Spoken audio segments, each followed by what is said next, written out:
entrar na nossa temática de hoje, algo que o Senhor tem falado no meu coração, e algo até, sendo assim, sincero com os irmãos, né? Eu tenho escutado muito da Sara sobre, gente, as sakuras aqui, né? A gente passa às vezes, né? Outro dia foi no Cais, foi ali na farmácia, e aí via, aí começavam, né? As seleções de fotos ali, né? É foto aqui, é foto ali, é selfie ali, não tira uma focinha, não grava um vídeo. Gente, não tem, acho que tem cerejeira no Brasil, tem, né? Mas a gente não vê muito. Mas aqui é demais, assim, né? E é bem bonito, e a gente curte, né? Vendo, tirando foto e tudo mais. Mas eu também vi que pessoas até vieram para o Japão, e aquele negócio de, cheguei para a estação das sakuras, e aí chegaram aqui, o que aconteceu? Elas também estavam meio tímidas, né? Acho que quando começou ainda demorou um pouquinho para elas, né, broxarem e tudo mais. E algo eu queria falar sobre isso. Porque nós às vezes esperamos uma determinada estação, talvez uma determinada data para que algo aconteça. E expectativas, elas são criadas em cima daquilo que nós vimos na estação passada, no ano passado, no ano retrasado e assim por diante. Era de se esperar talvez uma semana antes. Talvez pessoas turistas, né, vieram para cá esperando ver ali aquelas flores belas e ficaram o quê? Talvez uma semana, 10 dias e talvez não tenham visto todo o seu potencial como talvez esteja hoje. E a grande verdade é que temos que lidar com o que talvez possamos dizer atraso. A nossa vida, nós vivemos com certas expectativas e certos ideais, mas também nos deparamos com certos atrasos. Na nossa ótica é atraso, mas a grande verdade é que talvez na ótica de Deus a palavra atraso não exista. E eu quero falar um pouquinho com os irmãos hoje sobre o Deus atrasado. Eu gostaria que os irmãos abrissem comigo em 2 Pedro, capítulo 3, versículo 8.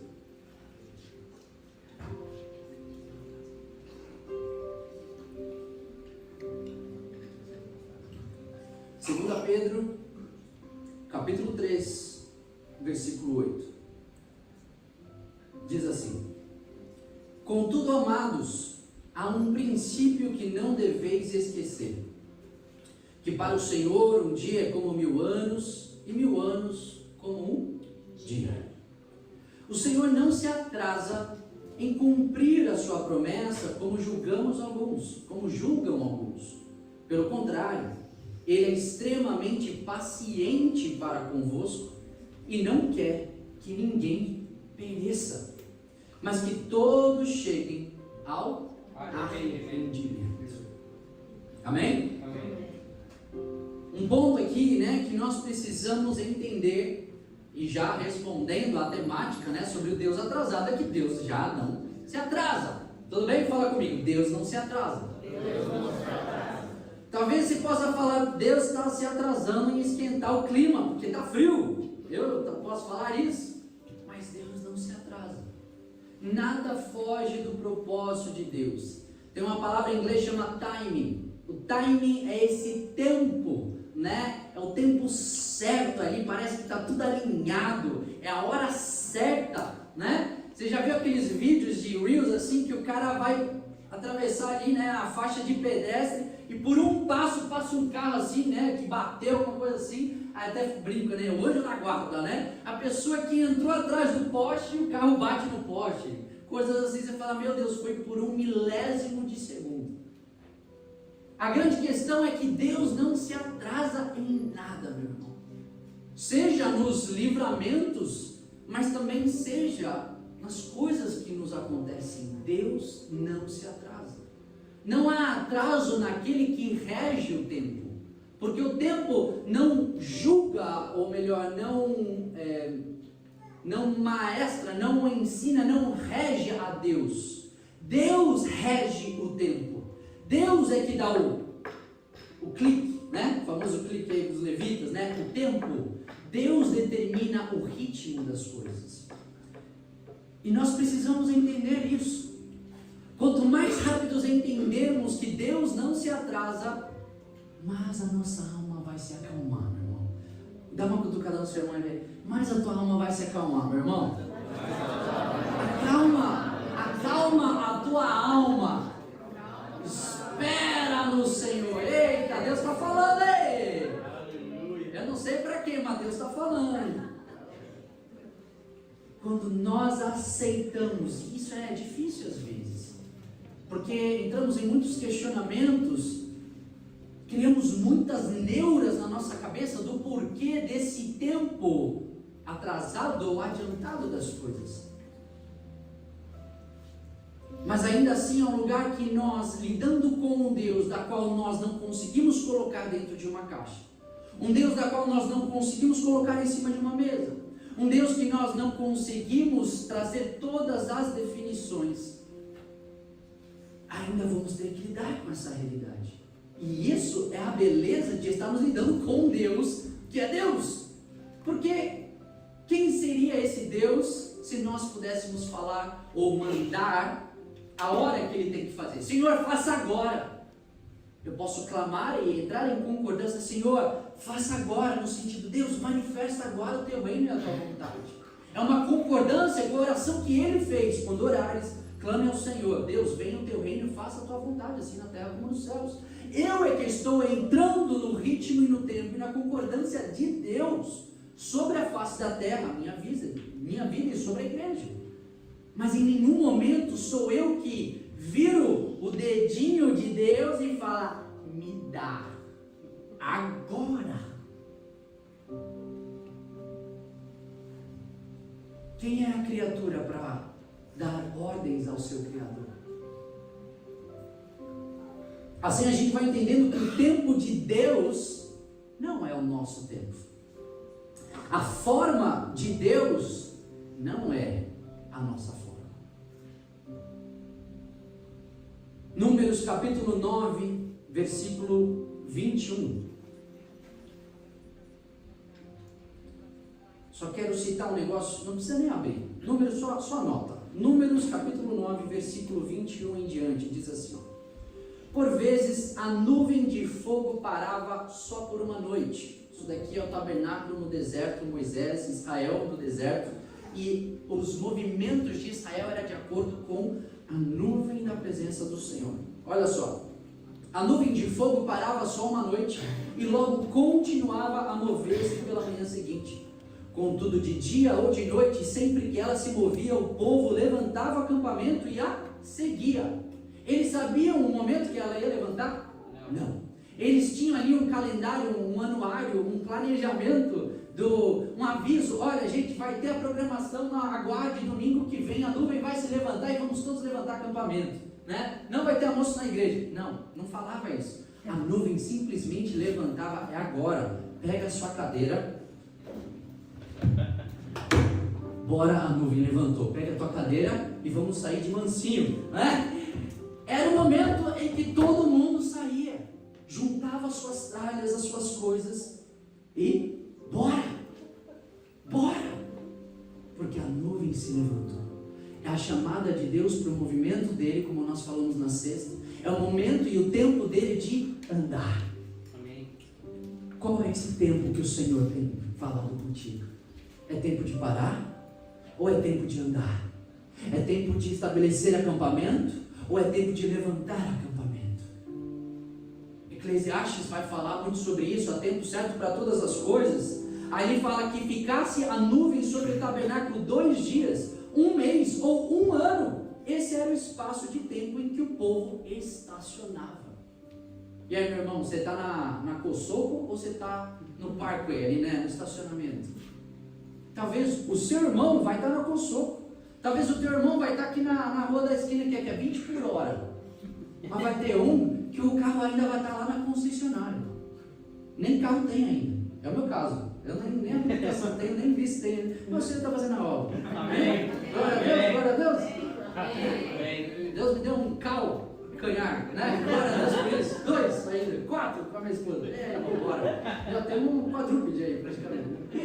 E o Senhor vai fazendo a obra. com aquilo que o Senhor te deu agora, está nas suas mãos, Ele te chama para o momento dEle, a forma dEle, as dinâmicas dEle. Qual é o tempo que o Senhor tem contigo, está movendo com você hoje, agora? Olha só que interessante, dessa forma, logo que se movia, seguiam-na, dessa forma acampavam e viajavam sempre sob o mandado do Senhor, e tudo o que o Senhor dizia a Moisés para fazerem, eles faziam. Eu gostaria que os irmãos abrissem comigo em 1 Samuel, capítulo 13, versículo 8.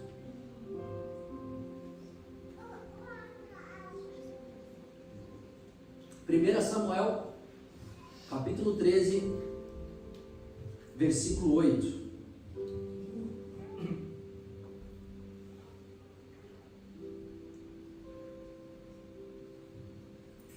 Diz assim: e esperou 7 dias até o tempo que Samuel determinara. Não vindo, porém, Samuel a Gilgal, o povo se espalhava dele. Aqui está falando de Saul, quando estava para entrar em combate, em conflito, e Samuel mandou esperar para o sacrifício ao Senhor antes da batalha. Samuel falou: espera que eu estou chegando. Foi 7 dias, 7 dias. E ele, esperando ali, fala que Samuel, não vindo, porém Samuel, o povo se espalhava. O povo começou a desbandar. Falei: não vai dar em nada, isso aqui vai ficar nisso, a gente vai morrer. Enfim, olha só. Então disse Saul: trazei-me aqui um holocausto e ofertas pacíficas. E ofereceu o holocausto. E sucedeu que, acabando ele de oferecer o holocausto, eis que Samuel chegou. Até o timing pega, porque logo que ele terminou dele fazer o sacrifício, quando era para Samuel ter feito, Samuel chega. E Saul lhe saiu ao seu encontro para o saudar. Então disse Samuel: que fizeste? Disse Saul: porquanto via que o povo se espalhava de mim, e tu não vinhas nos dias aprazados, ou seja, dentro do prazo, os filisteus já se tinham ajuntado em Miquimás. Eu disse: agora descerão os filisteus sobre mim a Gilgal. E ainda a face do Senhor não orei, e forcei-me e ofereci o holocausto.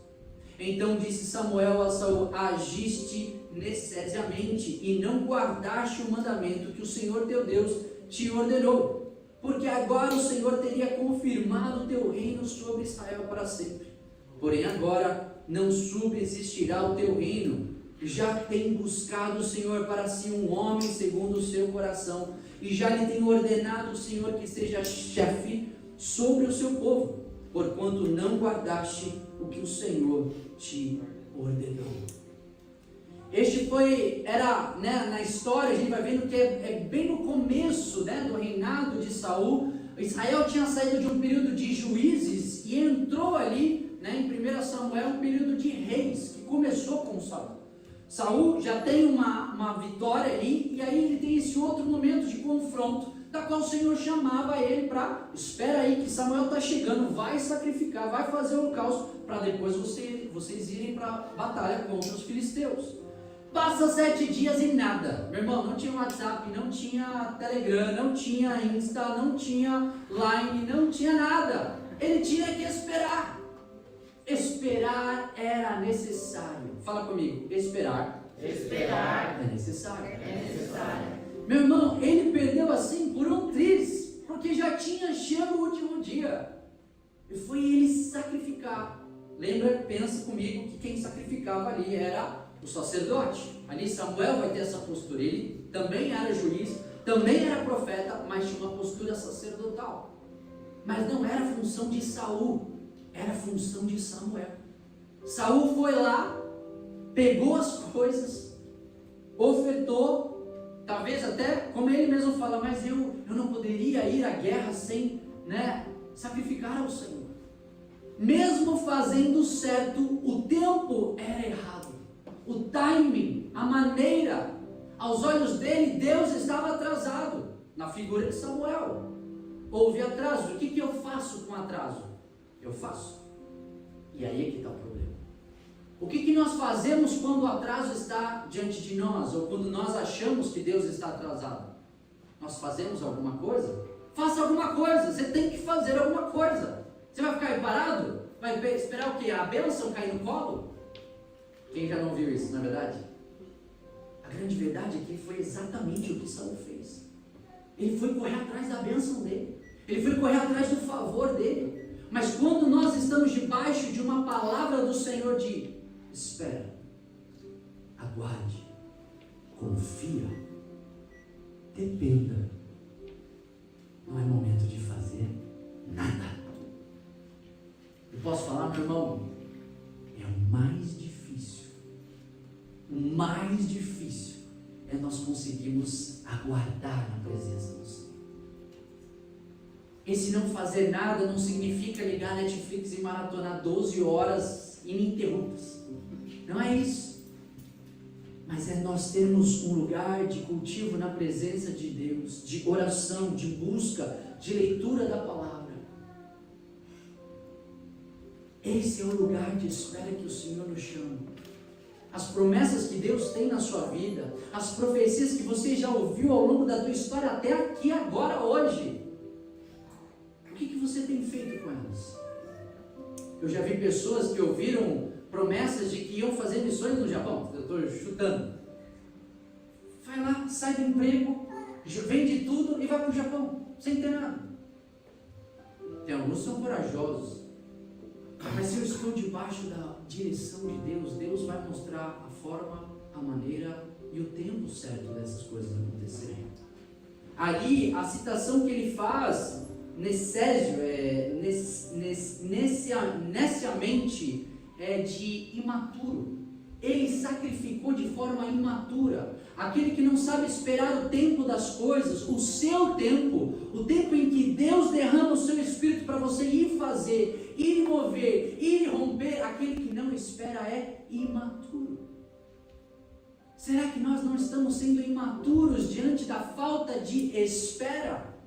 Porque a falta de espera também reflete a falta de confiança de que Deus está no controle das coisas. Porque no final, no fundo, de fato eu acho que achamos que Deus se atrasa. Mas Deus não se atrasa. O nosso coração e as nossas emoções muitas vezes elas são apressadas. E nós queremos dentro do nosso tempo, da nossa maneira. Me dá o sacrifício, pega a lenha, pega o novilho ali, o bode. Eu vou sacrificar. Precisamos entender que Deus está fazendo algo em nós. Amém? Amém. No atraso de Deus, você espera ou você queima sacrifício?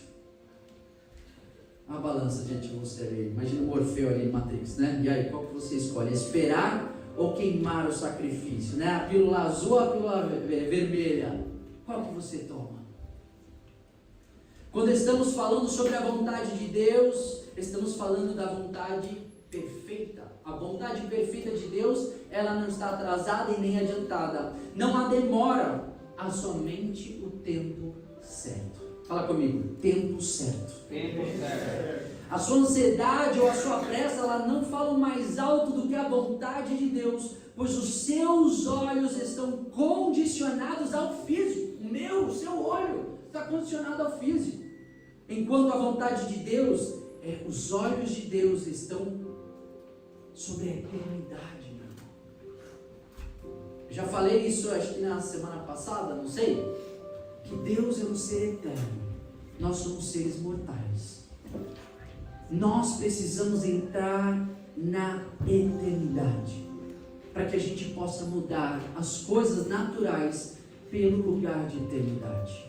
E isso reflete um lugar de nós esperarmos o tempo e a forma e a maneira de Deus agir. A única forma, meu irmão, de Deus se atrasar é quando nós estamos no Cronos. O que é o Cronos? É o tempo do homem, é o tempo natural, é o teu tempo, é o meu tempo. Só aí Deus se atrasa. Eu não sei quando foi que vocês ouviram falar de mim e da Sara, sem ser quando a gente veio visitar aqui em 2015. Mas, meu irmão, você sabia que nós estamos em oração para estar aqui hoje com o pastor Décio, com a pastora Ju, desde 2020, 2021. Eu lembro que era na pandemia. Eu estou falando aí de praticamente uns 3 anos, meu. A gente conseguiu vir só no ano passado, no segundo semestre. Mas foram anos. E para quem está lá no Brasil, né, você não fazendo certas movimentações, por quê? Porque estamos em um alinhamento, estamos discernindo a vontade de Deus, o tempo, a forma, a maneira de Deus. Fica tudo em stand-by. Fica tudo em modo ocupado, né, suspenso. Você não vai se comprometer, né?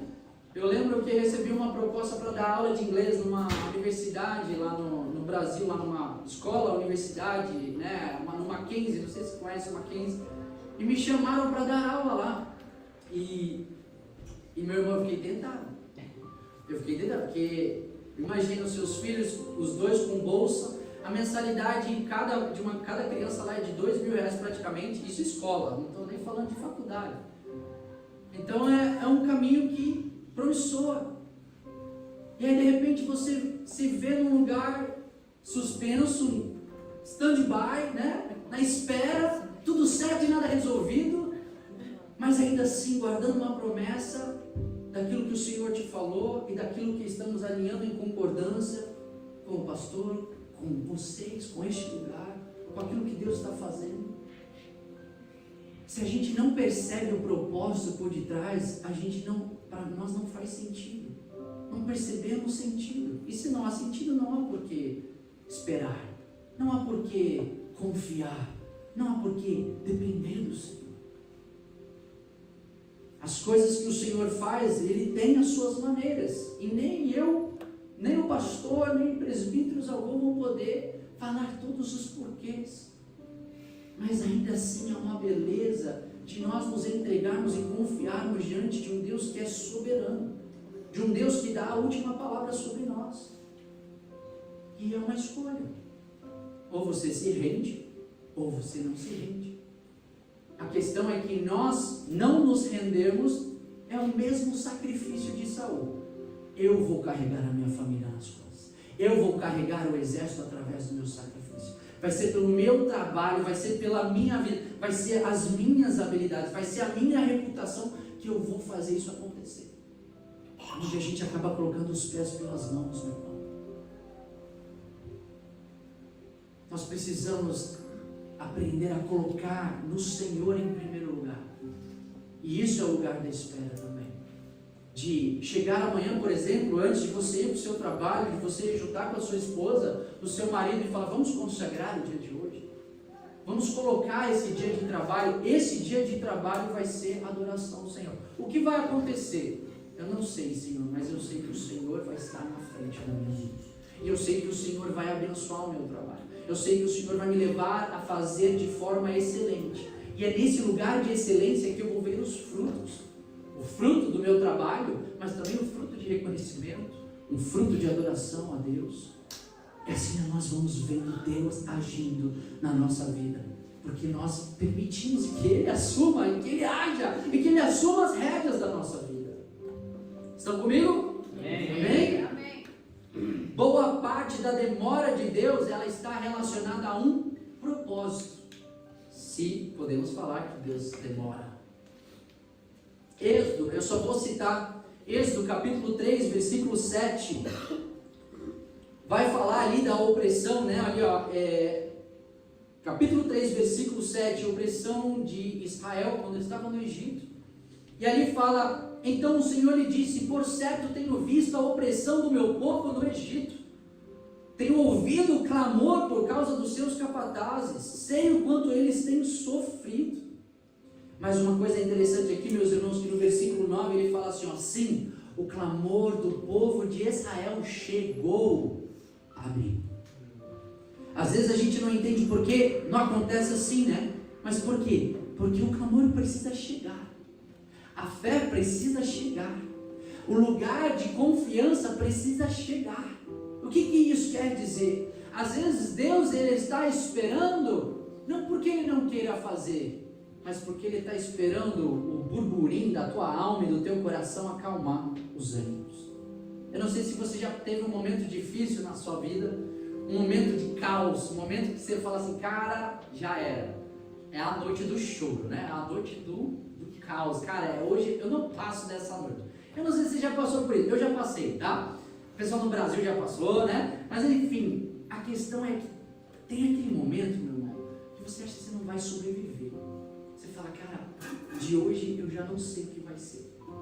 A gente chora, a gente pranteia, a gente clama, a gente urra na presença de Deus. Tem uma hora que a gente já não consegue mais nem falar. Eu lembro uma vez que eu tentei falar alguma coisa e eu não conseguia. Eu falei assim, eu não consigo nem falar. E aí o que o Senhor ele começa a fazer? Ele começa a ministrar dentro de nós. Ele começa a falar em nós. Com a força dele, não com a força das suas palavras, a força do quão alto você berra. Mas ele fala, não é você que vai fazer, sou eu. E é nesse lugar de espera. É nesse lugar de, Senhor, eu não trago nada para a mesa. Eu não tenho nada para oferecer. Que é onde ele começa a ministrar. Que a palavra vai falar. O choro pode durar uma noite. Mas aí o que ele faz? Ele nos faz entrar num lugar de descanso.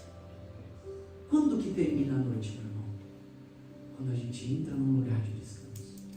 Às vezes ele traz um sono de verdade. Nós capota, não cai, né? Nós não tropica, nós capota. Desmaia. Mas às vezes é o próprio Senhor te fazendo descansar, dormir de verdade. Para que você possa permitir que essa noite se passe. Quando você acorda às vezes com a cara inchada, aquele bafo. Mas ainda assim é um momento que o Senhor ele fala, deixa a poeira sedimentar. Deixa o turbilhão acalmar. Eu declaro paz sobre o teu coração e o teu espírito, para que você possa descansar diante daquilo que eu estou fazendo, no tempo que eu estou fazendo e na maneira que eu estou fazendo. E nada como uma boa noite de descanso para a gente conseguir fazer isso. Por isso, se você dormir na oração, meu irmão, não se martirize. Às vezes é próprio Deus te fazendo dormir para você aprender a ficar quieto. Aprender a, às vezes, desculpa o termo, calar a boca. Às vezes a gente está ali 2 horas. E eu falo, será que a gente pode ter um diálogo? Será que eu posso falar também? Então, eu estou de mão levantada, eu gostaria de falar também. A mão de ele já até cansou. Está que nem Moisés, né? Sustentando. Me pega alguém para sustentar, porque eu já estou cansado de querer ter fala aqui também nesse diálogo, mas você não deixa. A grande questão é que a cura não é só sobre o pôr para fora, né? O pôr para fora é bênção, e a cura é o trabalhar de Deus nisso. Mas também, quando nós tiramos, algo precisa ser substituído. A nossa dor, a nossa angústia, a gente põe para fora, isso é necessário. Não adianta, né? Eu lembro uma vez um cachorro lá na igreja, um Rottweiler, era a minha cachorra, e a gente tinha colocado um chumbinho, uma mortadela para matar rato, e soltaram a cachorra numa área que não podia. E o que ela fez? Foi seco na mortadela, né, meu? Acho que até eu iria na mortadela, né? Foi seco na mortadela, comeu ela inteirinha. Chumbinho. Chumbinho é veneno para rato, né? E a gente ficou desesperado porque ela começou a cambalear, e de repente ela vomitou toda a mortadela. Até então, ainda assim, comeu chumbinho. Era depois do culto, meia-noite, vamos para o veterinário, vamos levar. Chegou lá, fez lavagem, entubou, soro e tudo mais, e viu que o grosso mesmo tinha saído no vômito dela. O nosso próprio organismo nos faz expelir aquilo que nos faz mal. Entrarmos na presença de Deus tem um lugar para o expelir, que é esse lugar de arrependimento que o Senhor fala. Por isso que a nossa busca precisa ter esse expelir de início, para que o Senhor possa nos encher com algo de vida e não de morte. Você chegar aqui, meu irmão, talvez fique a pergunta, será que não tem uma mortadela aí que está meio podre, aí, que você não precisa expelir? Mas é a verdade. Como é que o Senhor vai nutrir o teu organismo se tem veneno dentro de você? Mesmo que Ele coloque o pão mais refinado, sem glúten, com coisas naturais, né? Fermentação natural, está em alta isso no Brasil. Mesmo que Ele coloque os melhores dos ingredientes, ainda vai ter veneno dentro de você. Isso é o pecado. E o que nós precisamos fazer? Precisamos tirar isso, precisamos confessar isso. A falta da espera, a falta da confiança, o saber de fato que o Senhor está trabalhando é pecado. E o Senhor nos chama para esse lugar. Senhor, eu confio. Senhor, eu me arrependo diante da minha inquietação. Senhor, eu me rendo diante do seu tempo, da sua forma e da sua maneira, para que o Senhor possa me alimentar. No tempo oportuno, as tuas bênçãos virem sobre mim, os teus nutrientes me fortalecerem. Precisamos disso. Assim a gente vai vendo ali em Israel que houve um tempo para que o clamor do Senhor, o clamor de Israel chegasse ao Senhor, mas não somente isso. Olha só como as demoras, elas dizem a respeito de propósito, porque enquanto Israel estava no Egito, ali em Josué também a gente vai ver que ele fala assim, ó, foi assim que dei a vocês uma terra que não cultivaram e cidades que vocês não construíram. Enquanto Israel estava lá no Egito, uma posição de escravo, não é uma boa posição, mas era um lugar que Deus colocou para que eles pudessem clamar ao Senhor e continuar até que o clamor chegasse ao Senhor, até que essa poeira dentro do seu coração de pecado, de identidade, sedimentasse. Mas não só isso, enquanto isso, simultaneamente, ali a terra que o Senhor tinha dado e declarado a Abraão estava sendo edificada, estava sendo preparado o solo, estava sendo cultivado ali plantações, terra que mana leite e mel. Não era só um maná natural, mas era um maná cultivado. Alguém estava preparando a terra que mana leite e mel.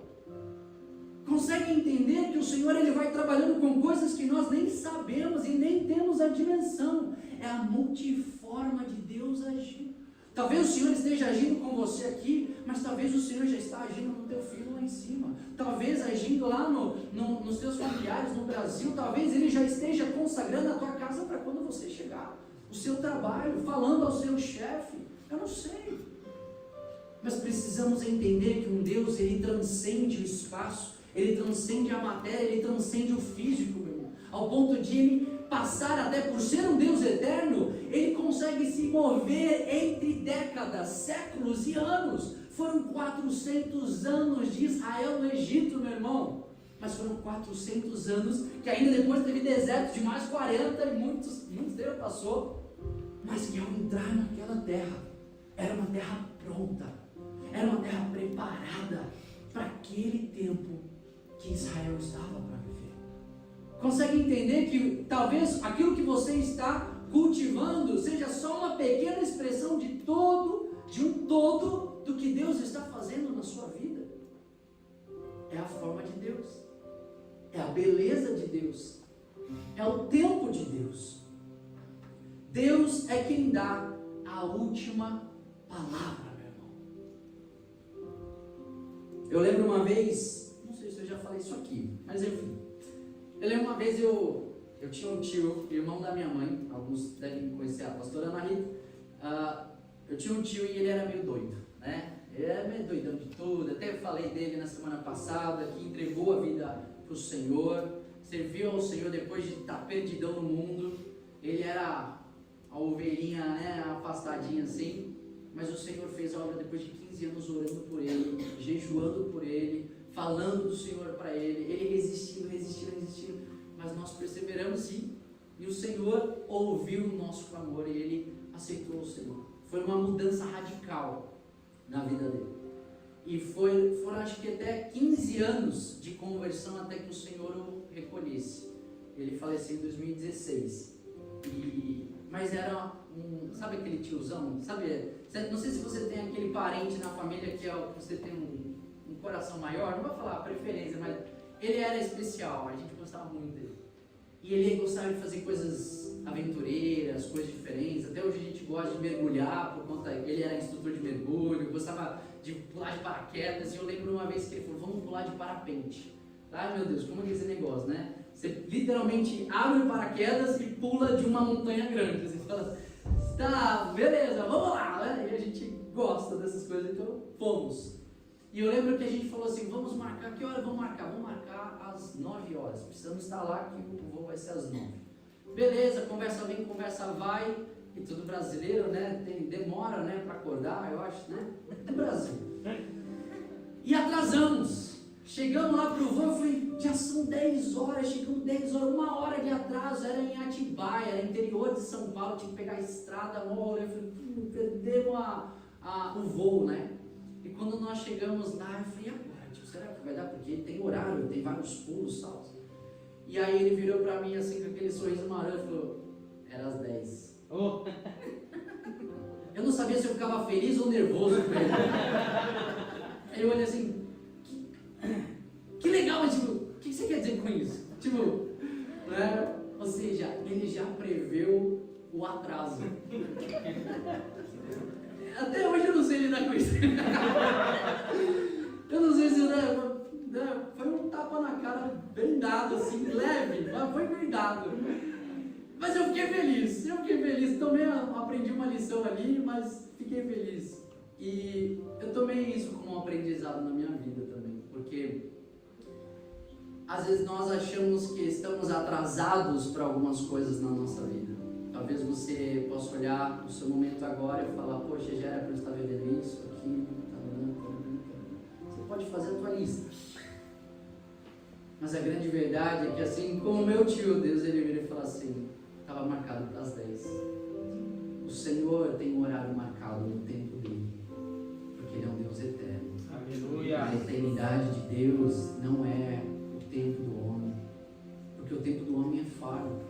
Meu irmão, se for ver quando que inventaram o relógio, quando todos nós pudéssemos seguir uma vida em cima, em volta do relógio, em comparação a um Deus eterno que Ele é esse lugar que nós precisamos estar, no tempo de Deus, na forma de Deus.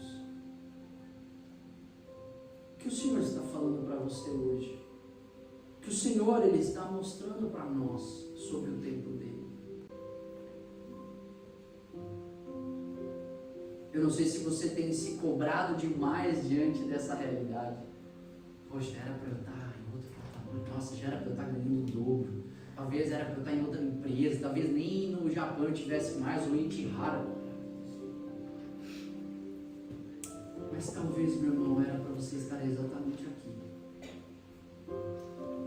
Será que conseguiríamos nos contentar com a realidade de estarmos aqui hoje, agora? Talvez você possa olhar o passado e falar de muitas falhas, muitas coisas que você falou, poxa, se eu não tivesse feito isso, não tivesse feito aquilo. Mas a grande verdade é que quando nos deparamos com a cruz, a realidade era de morte. Quando você está sentenciado a uma morte, né? Imagina ali, né, prisioneiros antigamente ali no corredor da morte. Eles estão pedindo por um atraso. Eles estão pedindo por mais um dia, por mais uma semana. O que é um atraso aos olhos do homem em comparação ao corredor de morte? Mas também o que é não estar no controle do tempo diante de um Deus que tem o tempo nas suas mãos? E essa é a beleza do Senhor. Essa é a beleza de termos Deus como nosso Deus. Porque Ele vence a morte. Ele vence o tempo, a forma, a maneira. Ele surpreende a todos nós. E Ele se revela com um plano de redenção para nós, que diz muito mais do que construção pessoal, patrimônios. Eu tenho 20 e poucos anos. O que uma pessoa de 20 e poucos anos vive, ou tem, ou faz no Japão? Eu tenho 30 e poucos anos, 40, 50, 60, 80. O que uma pessoa com essa faixa etária faz? Não é essa a pergunta, não é essa a referência. A nossa referência precisa ser Cristo, meu irmão. Cristo é a tua referência de ritmo, de recursos, de ideais. Estar em Cristo é o lugar perfeito que você pode estar. É o tempo perfeito, é a hora perfeita de estar. Porque quando estamos nele, nós damos frutos. E E o fruto, ele precisa de tempo. Ele precisa da estação certa, ele precisa de cultivo, ele precisa de cuidado. E no tempo certo ele vai dar. Salmos fala aqui sobre a árvore plantada à beira do ribeiro, né? Das quais as suas folhas não murcham. E os seus frutos, eles vêm no tempo certo. E tudo quanto fazes prospera. O Senhor te quer como árvore plantada. Mas nós precisamos estar plantado aonde? No deserto? Plantado onde nós queremos estar? Não, precisamos estar plantados à beira do ribeiro. Cristo é esse ribeiro. A folha não murchar, você estar aqui já é resposta disso. Você estar aqui conosco. Até aqui o Senhor tem te sustentado, as folhas não murcharam. Vendavais passaram, pode ser que as sácuras caíram, né? Eu soube que elas são frágeis, mas as folhas ficam.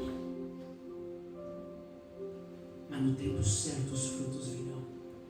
Esse fruto é fruto do lugar da espera, do lugar de estar plantado à beira do ribeiro e saber que Deus não se atrasa, saber que Deus tem um tempo